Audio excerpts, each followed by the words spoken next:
પ્રાંતિજના ઝીંઝવા મુકામે CC road બનતા ખુશીનો માહોલ।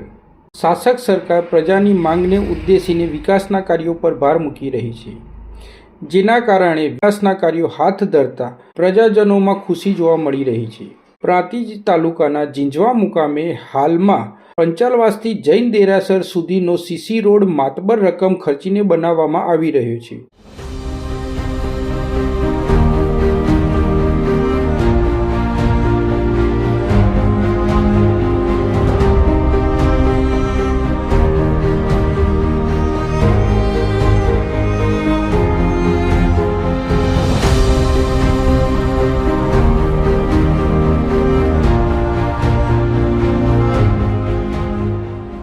સ્થાનિક મહિલાઓએ જણાવ્યું કે લાંબા સમયથી માંગ હતી, જે પૂર્ણ થતાં વહીવટીતંત્રનો આભાર વ્યક્ત કર્યો હતો અને આવનાર દિવસોમાં ઝીંઝવા મુકામે વિકાસના અધૂરા કાર્યો પૂર્ણ થાય તેવી આશા વ્યક્ત કરી હતી।